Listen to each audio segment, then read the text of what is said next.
Chelik Yud Ches, Volume 18, the Sicha for Parshas Pinchas / Yud Beis Yud Gimel Tamuz. In this Sicha, the Rebbe will explain the special connection between Yud Beis Yud Gimel Tamuz and Parshas Pinchas, mainly the connection between the previous Rebbe and Pinchas. As an introduction, of course, you're all familiar with the events of Yud Beis Yud Gimel Tamuz. Just briefly, this is the anniversary of the release of the previous Rebbe from the Soviet imprisonment in 1927 when he was arrested for spreading Judaism. Also, Yud Beis Tamuz, the 12th of Tamuz, is the Friedrich Rebbe, is the previous Rebbe's birthday.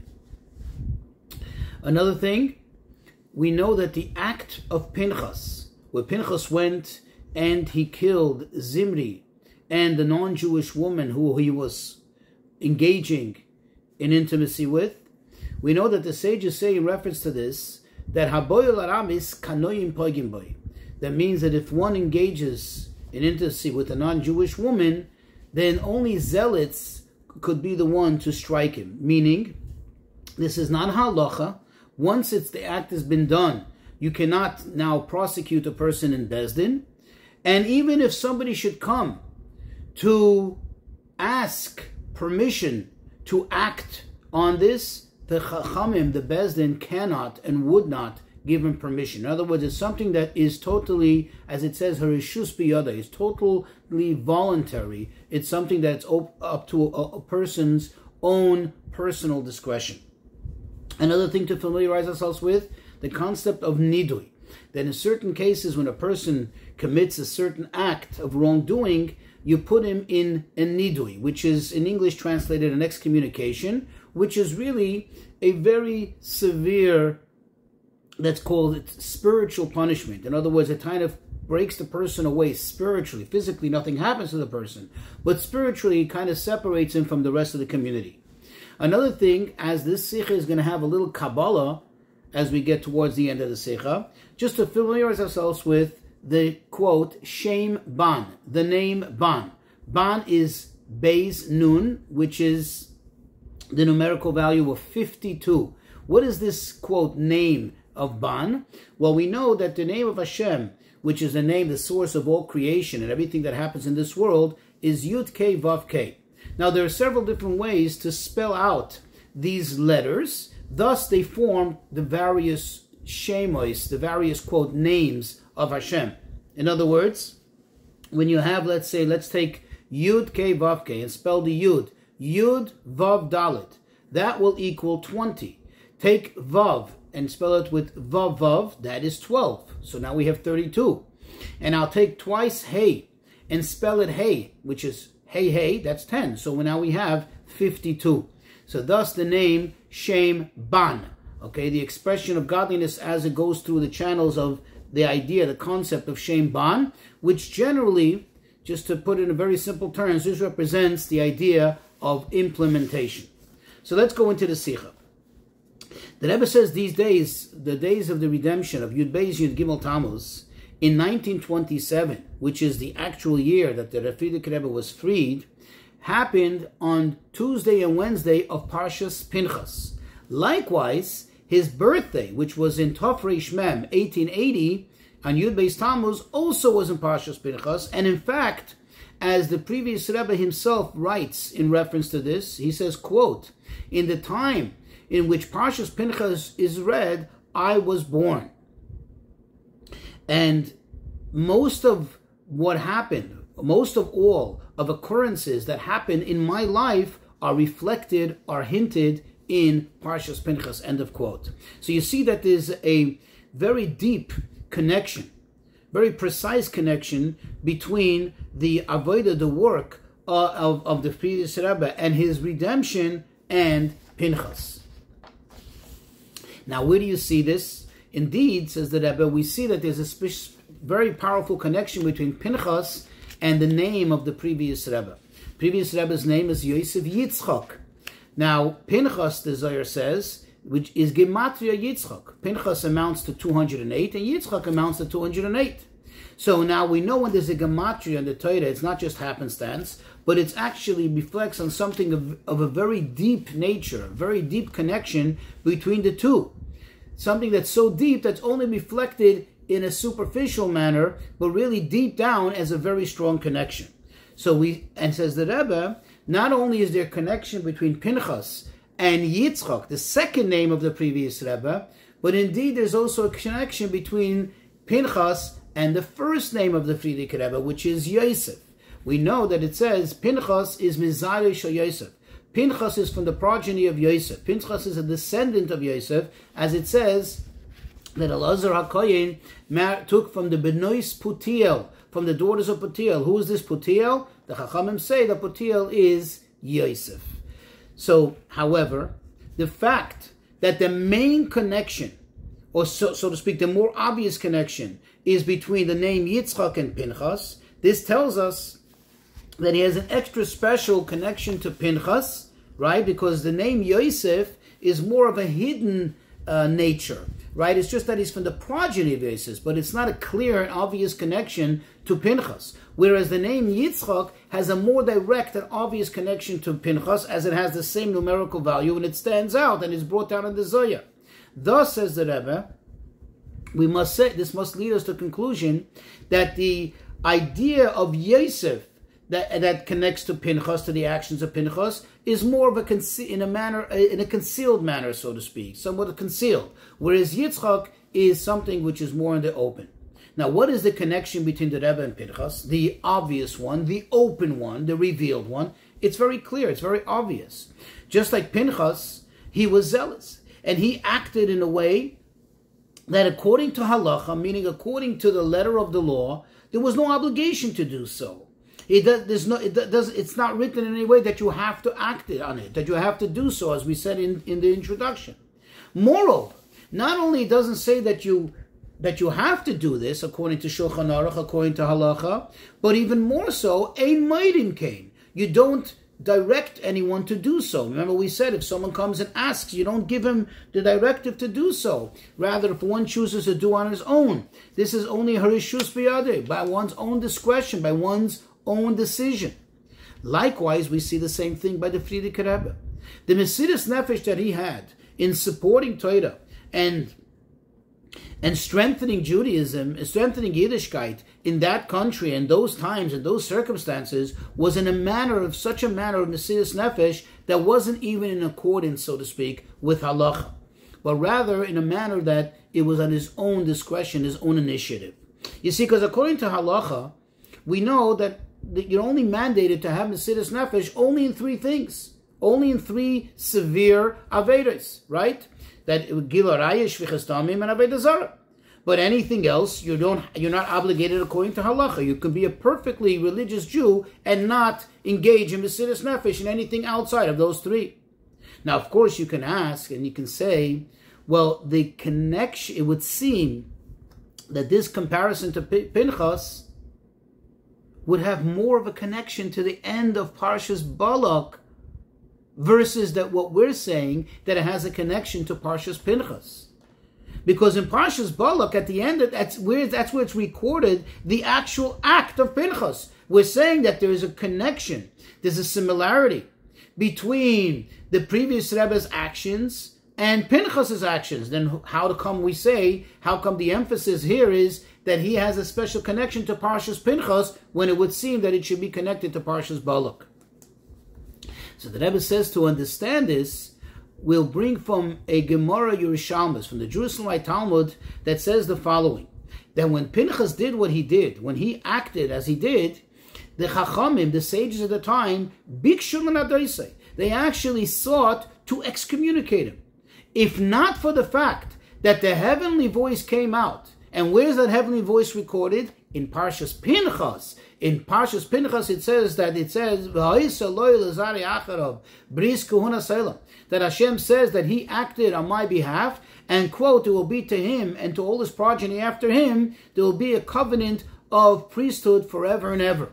In other words, that means that Pinchas had not only Mesiras Nefesh, not only did he have self-sacrifice, beguf, in his body, so to speak, meaning that he could have, God forbid, and he did endanger himself physically, but he also, as we see over here from this Yerushalmi, then he had also spiritual Mesiras Nefesh. In other words, the Chachamim so much disagreed with him, the sages were so against what he did that they were ready to excommunicate him. As we said in the introduction, this is a spiritual punishment. This is a spiritual harm to the person, more so than the physical. And yet, Pinchas did not in any way consider any of this, and he still acted on saving the Yidden and getting them out of this nonsensical situation that they were in.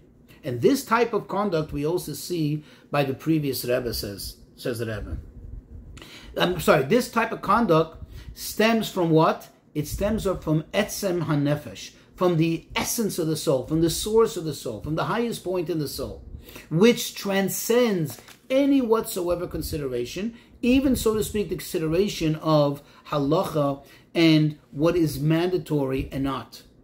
And we see that what did this trigger? This also triggers the response from Hashem, meaning the reward from Hashem. That what did Pinchas get? Pinchas received for this kahuna. He received for this priesthood for him and for his children, all his progeny after him, which is also, if you think about it, out of line with the hagbolos of Torah, with the limitations of Torah. You see, according to the Torah, the way it was already set according to the Torah, only Aaron and his sons who have been already appointed to be Kohanim, and their future progeny could be Kohanim.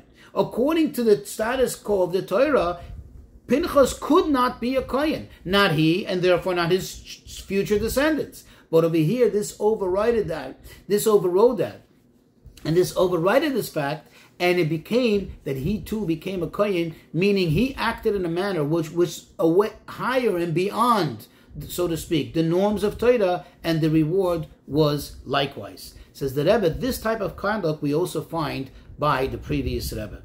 That although, notwithstanding the fact that there were many Rabbanim and great Jewish leaders of his time, that they did not understand his ways. They couldn't understand, and therefore they didn't agree with it. And according to their opinion, it was preferable not to engage in any discord with the government, rather to try to leave the country as quiet and as quickly as possible, but not to upset the apple cart, so to speak, not to make any problems and not to endanger what already does exist in Judaism. Their even argument was, if you're going to go on Mesiras Nefesh and you're going to create a tumult, what's going to be? Perhaps you're going to ruin it for those that still have something left of Judaism, the few shows that are still open, and so on. But still, yet, the Rebbe, he acted in Mesiras Nefesh. Not only physically did he endanger himself, but also spiritually, that he was absolutely dedicated, especially to the education of young little children, which this was the biggest thorn in the eyes of the Soviets. This was exactly what set him up, more so than any of his other actions, like ensuring mikvahs or ensuring that there be rabbanim and sheikhim in the cities. That didn't bother them as much. That wouldn't have stirred up all the problems as much as his insistence on seeing to it that the little children learn. And that is, if you think about it, that is a spiritual Mesiras Nefesh, because this could have undermined, which it almost did, it could have undermined the entire operation of all the spiritual things which are mandated. As the Rebbe says in another Sicha, those things are obligated according to halacha. Adults have to go to mikvah. Adults have to go to shul. Adults have to eat kosher food and have sheikhim and rabbanim. Little children to learn aleph beis is not a mandatory thing. And that's where the previous Rebbe went on Mesiras Nefesh, and this is how the Rebbe coins it, a spiritual Mesiras Nefesh. What happened afterwards? After his release, what was the reaction? What was the, so to speak, response to this? That it became clear that not only you could do it, but you must do it and must continue on with the work. And now we'll understand the connection between Pinchas and Yitzchak and see that absolute connection. That Yitzchak Avinu, what was his Mesiras Nefesh? By Akedas Yitzchak, by the binding of Yitzchak. What happened by the binding of Yitzchak? Of course, he subjected himself to physical danger. He could have been killed.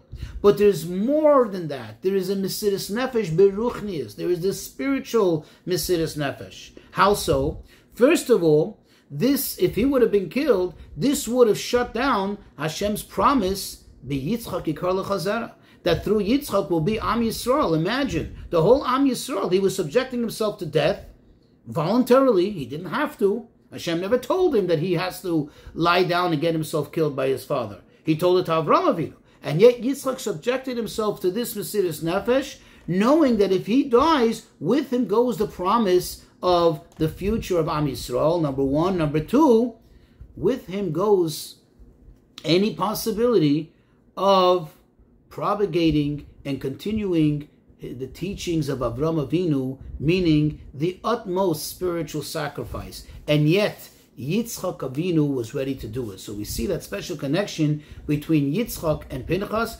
thus between the previous Rebbe's name Yitzchak and his actions and Pinchas. Says the Rebbe, having said all of this, still, to take it a step further, there is still a difference between the Rebbe, the previous Rebbe, and Pinchas. Why? Because the previous Rebbe also had the name Yosef. Not only is his name Yitzchak, but his name is Yosef Yitzchak. In Kabbalah and Chassidus, says the Rebbe, it says that Yosef, if you take the numerical value of Yosef, its gematria, it corresponds to 3 times Ban. 3 times 52. 3 times the value of 52.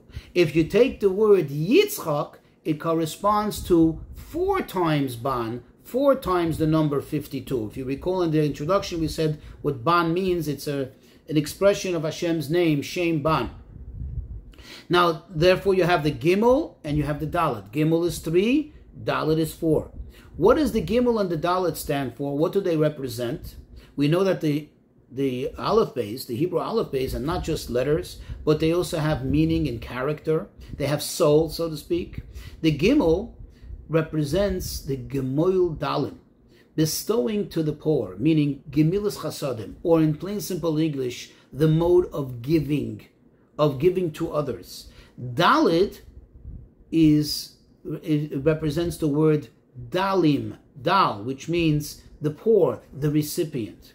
Now, in general, the giving, the Gimel, cannot be complete, cannot be whole until you have the recipient, the Dalit, who makes it whole, who completes it. In other words, even if one should, in plain simple practical example, so one should want to do chesed, one should want to give. If the recipient doesn't receive, that doesn't complete the circle, that doesn't complete the circuit of giving, because you have to have the giver and you have to have the recipient.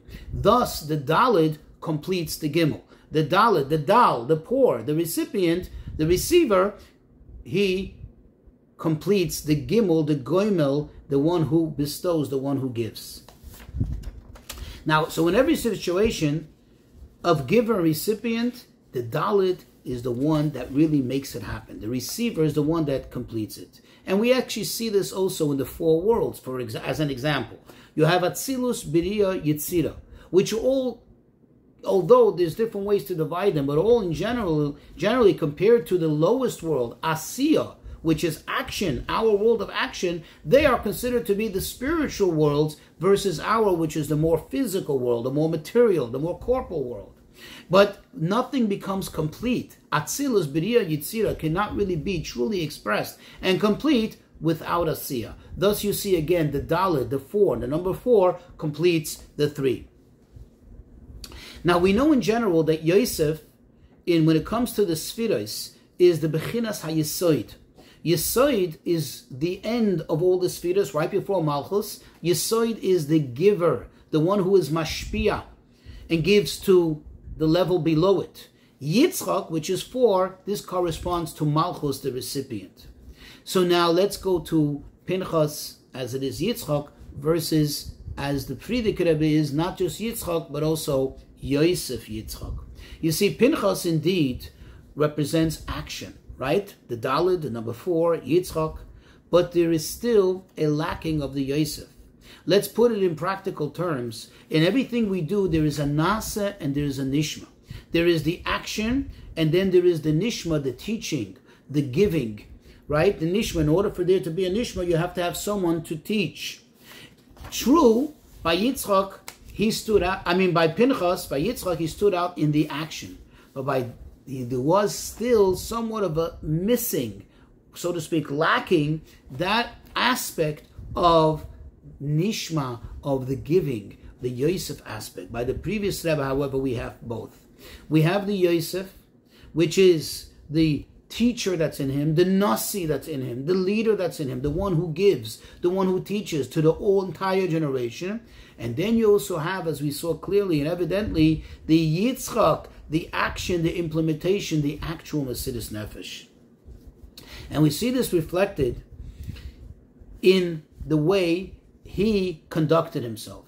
In the very same time that he was engaged, totally dedicated and occupied with Mesidus Nefesh, to build mikvahs, to send rabbanim, to send sheikhim, to start yeshivas, and as we said before, to even start chadarim, little schools for little children, so they can learn Aleph Beis, the primary letters of the Torah, which corresponds to Nasa, to the action, to the implementation phase. At the very same time, he was engaged with and occupied with teaching the deepest secrets of Chassidus, writing and reciting Maimorim and spreading Chassidus, which is the phase of Nishna. And this is what, says the Rebbe, he demanded from all of us. This is the Hayrah, this is directed for all of us. That primarily, we have to be in the mode of Nasa, of action, of Yitzchak, of Pinchas, which is Pashat, literally to go out there and see to it that every single Yid, even a Yid that may not seem on the surface to, quote, be ready for it yet, may not understand it yet, that Yid should be engaged actively in doing as many mitzvahs as possible, getting a Yid to do mitzvahs, regardless of their mindset, and regardless of how much they think that they are or aren't prepared for it. You have to act that they should become actively engaged in doing mitzvahs. And because we are connected, we are makusha to the Rebbe, so of course we also have the advantage of being able to teach Chassidus, as we are connected not only to the Yitzchak aspect of the Rebbe, but also to the Yosef. And this brings us, says the Rebbe, this will bring us to the Geula. It will bring us to the Besuras Eliyahu, the good tidings that Eliyahu Navi will bring, which is, Eliyahu Navi stands out in the Nasa, because it says that Eliyahu is about action, as it says, what is his purpose? That he be the one to steer the hearts of fathers over the sons, meaning because of the sons, meaning he's going to implement.